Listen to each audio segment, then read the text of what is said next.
Bonjour les enfants, alors aujourd'hui nous allons travailler sur la lettre X. La lettre X qui va pouvoir se lire de plusieurs façons. Alors, première chose, voyons les différentes façons d'écrire la lettre X.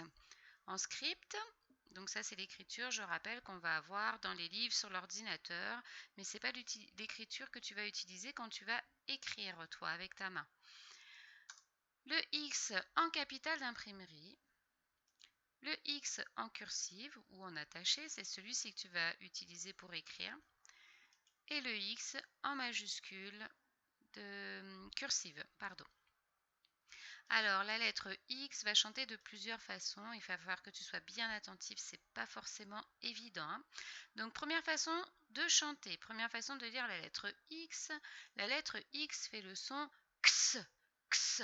Alors, pour bien comprendre le son que c'est, il faut que tu fasses un K, d'accord, comme cacao, un K et un S. Et tu dis les deux. X, X, c'est celui qu'on entend quand on dit X, d'accord, X.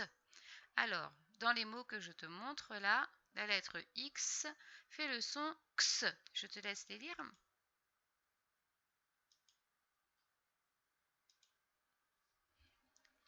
Taxi, fixe, saxophone. Taxi, fixe, saxophone.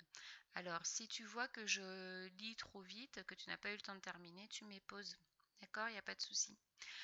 Donc, la lettre X peut faire X.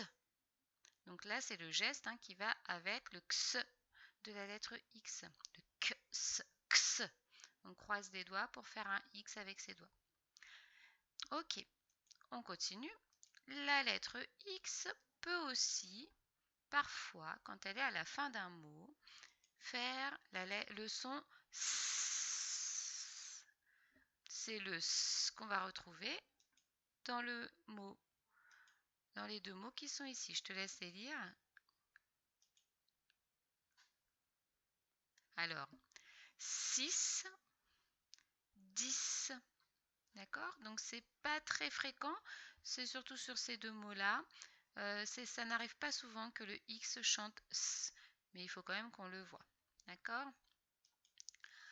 La lettre X peut aussi chanter Z. Ça va arriver un petit peu plus souvent.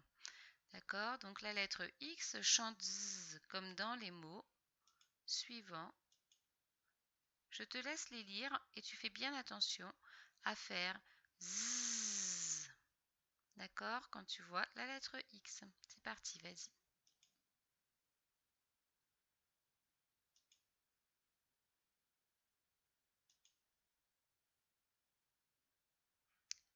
Alors là, il y a plusieurs petites difficultés, hein. Le X qui fait Z et le I et le E qui va faire YE dans chacun des mots. Ça y est, tu as terminé? On y va. Deuxième, sixième, dixième. Ok?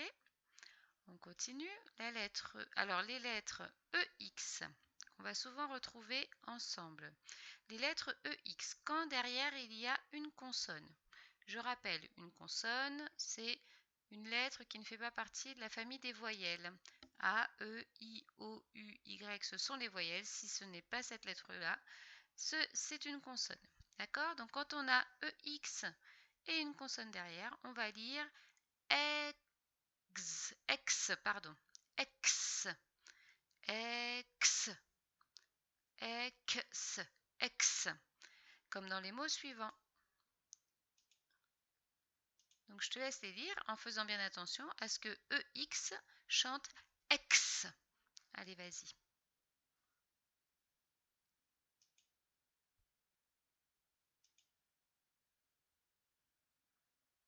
Ça y est?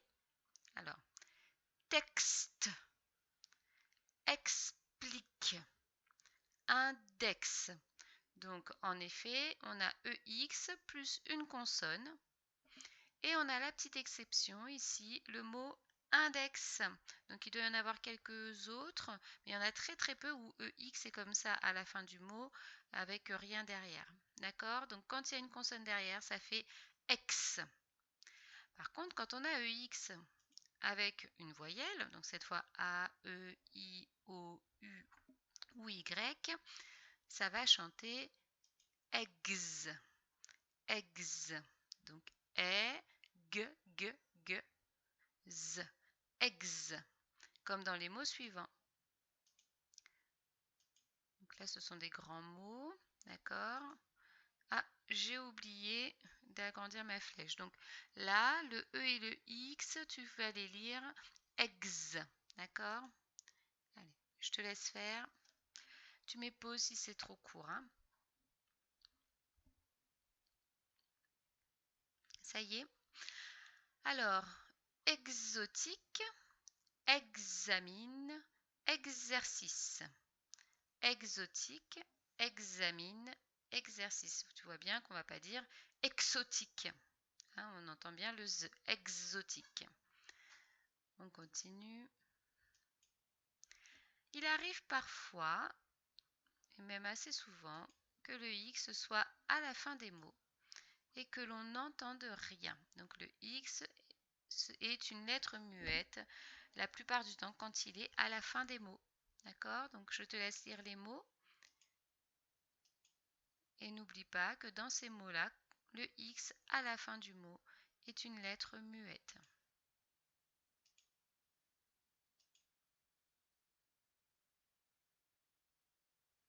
Noix, voix, prix.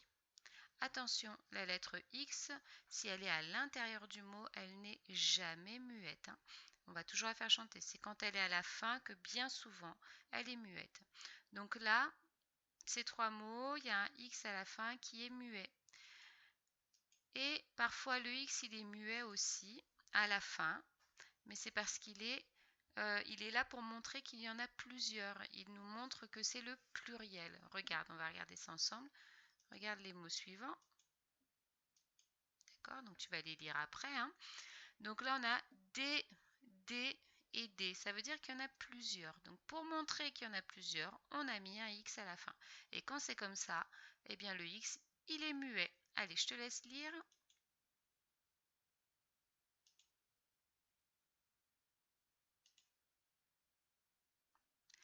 Des bijoux, des genoux, des jeux.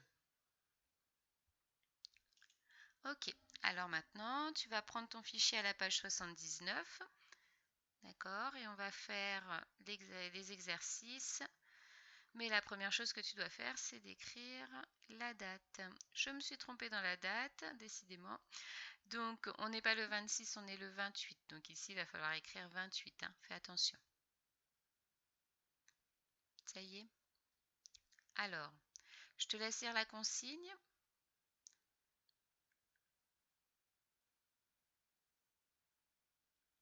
Entoure les mots quand tu entends x. X. Ok? Donc, tu dois lire les mots qu'on te propose et te poser la question. Quand je vois la lettre X, comment est-ce qu'elle chante? Comment est-ce que je la lis? Est-ce qu'elle fait x? Est-ce qu'elle fait s? Ou est-ce qu'elle fait x? D'accord? Est-ce qu'elle fait x, s, x? Ou est-ce qu'elle reste muette? D'accord? Donc, tu lis les mots tranquillement, tu as le temps. Et en fait, on te demande quand ça fait x, c'est-à-dire celui-ci, x, x, tu dois entourer le mot. D'accord? Donc, je te laisse lire, tu mets pause et tu relances la vidéo quand tu as terminé pour l'exercice numéro 2.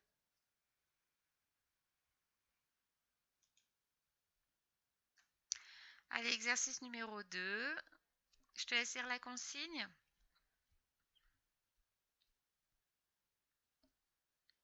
Ça y est. Alors on te dit, écris les mots dans la colonne qui convient. Regarde, on retrouve le yin de chien ici. Hein. Écris les mots dans la colonne qui convient. Comme d'habitude, on a des mots. Qu'est-ce qu'il va falloir faire? Eh bien, les lire, évidemment, et les ranger dans la bonne maison. Ici, dans la maison, on te dit deux choses. On te dit j'entends et je vois.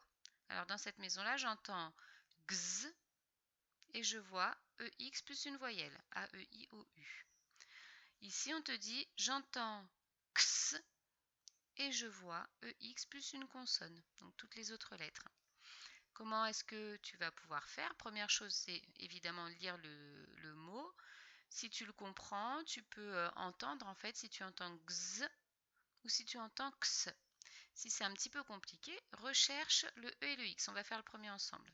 Hop, là j'ai le E et le X et tu regardes la lettre qui se trouve juste après. C'est un P, donc ce n'est pas A, E, I, O, U ou Y, donc c'est une consonne. Ça veut dire que quand tu vas lire le mot, il faudra chanter X. Et en fait, tu devras écrire le mot ici. Explorateur. Explorateur. Ok? Je te laisse continuer avec les autres mots. Et quand tu as terminé, on passe à l'exercice numéro 3. Alors, exercice numéro 3, on écrit les mots 6, 10 et 2. Pas de difficulté particulière. Normalement, tu sais déjà les écrire par cœur. Tu relances la vidéo quand tu as terminé. Alors, exercice numéro 4. Les mots des phrases se sont mélangés. Colorer des mots pour retrouver les deux phrases. Donc, il y a une phrase qui correspond à Mona et il y a une phrase qui correspond à Paco. D'accord? Alors, la difficulté de cet exercice, c'est qu'il va avec, si tu tournes les pages de ton livre un petit peu en avant, il y a des bandes dessinées. D'accord, qui racontent des petites histoires de Mona et Paco. Comme on doit terminer tous les sons avant les vacances, on n'a pas fait les bandes dessinées. Donc, les phrases, elles correspondent à ce qui se passe dans l'histoire. Ok, donc là, il va falloir que tu fasses sans avoir lu l'histoire ou alors tu prends le temps de lire les histoires pour pouvoir refaire les phrases. La deuxième difficulté, c'est que c'est plus long, il y a plus de mots. D'accord? Donc, moi, je t'envoie les étiquettes, tu peux les découper pour essayer de manipuler, de mettre les mots dans le bon ordre. Mais en fait, là, ce qui va t'aider dans ce tableau-là, c'est que les mots, ils sont déjà dans l'ordre. C'est-à-dire que là, tu as le premier mot, forcément, le deuxième, le troisième, le quatrième, et qu'il faut choisir celui qui va avec les deux premiers. D'accord? Donc, tu as une phrase qui commence par Mona et tu as une phrase qui commence par Paco.